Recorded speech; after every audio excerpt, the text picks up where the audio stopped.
Welcome to Srinivas TK channel. పోటీ పరీక్షలకు అవసరమైన ఒక ముఖ్యమైన అవార్డు గురించి తెలుసుకుందాము. దీనిలో భాగంగా కాళోజీ సాహితీ పురస్కారం 2025కి సంబంధించి ప్రముఖ కాలమిస్ట్ రచయిత అయిన శ్రీమతి నెల్లుట్ల రమాదేవి గారికి ఈ అవార్డుని ప్రకటించడం జరిగింది. సెప్టెంబర్ 9 తెలంగాణ భాషా దినోత్సవం. ఇదే రోజున కాళోజీ నారాయణరావు గారు జన్మించడం జరిగింది. ఆయన జ్ఞాపకార్థం కాళోజీ సాహితీ పురస్కారాన్ని తెలంగాణ ప్రభుత్వం 2015లో ప్రారంభించింది. మనం ఇదే క్రమంలో నెల్లుట్ల రమాదేవి గారి గురించి కొన్ని అంశాలను తెలుసుకుందాము. దానిలో భాగంగా వీరు జనగామ జిల్లాలో స్టేషన్ కన్పూర్కి చెందినవారు. వీరి యొక్క రచనలు కనుక చూస్తే మన సుభాష, రమణీయం, మనసుకు మధ్య, చినుకులు, తల్లివేరు, అశ్రువర్షం వీరు చేసిన రచనలకు గాను 2004లో సుశీల నారాయణ రెడ్డి పురస్కారం వరించింది.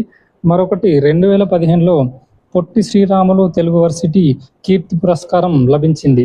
ఇదే క్రమంలో మనం కాళోజీ గారి గురించి కొన్ని ముఖ్యమైన అంశాల గురించి తెలుసుకుందాము. వీరు 1914 సెప్టెంబర్ 9న కర్ణాటక రాష్ట్రంలోని బీజాపూర్ జిల్లాలోని రట్టహల్లి గ్రామంలో జన్మించారు. తర్వాత వీరి ఫ్యామిలీ వరంగల్లోని మడికొండకి వలస వచ్చింది.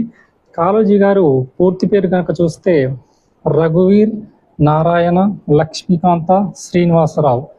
వీరి యొక్క నినాదాలు కనుక చూస్తే పుట్టుక నీది, చావు నీది, బతుకంతా దేశానిది. మరొకటి అన్య భాషలు నేర్చి ఆంధ్రము రాదంటూ సకలించు ఆంధ్రుడా చావవెందుకురా. వీరి యొక్క కొన్ని ముఖ్యమైన రచనలు కనుక చూస్తే ఇది నా గొడవ. ఇది కాళోజీ గారి యొక్క వ్యక్తిగత జీవిత చరిత్ర. మరొక గ్రంథం నా గొడవ, జీవన గీతి, పార్థివ న్యాయం, తెలంగాణ ఉద్యమ కథలు, నా భారతదేశ యాత్ర, తుది విజయం మనది నిజం. కాళోజీ గారు చేసిన రచనలకు గాను భారతదేశ ప్రభుత్వం 1992లో పద్మవిభూషణ్ అవార్డుని ప్రకటించింది. కాకతీయ యూనివర్సిటీ గౌరవ డాక్టరేట్తో సత్కరించడం జరిగింది. కాళోజీ తన మరణానంతరం తన శరీరాన్ని కాకతీయ మెడికల్ కాలేజీకి దానం చేయడం జరిగింది.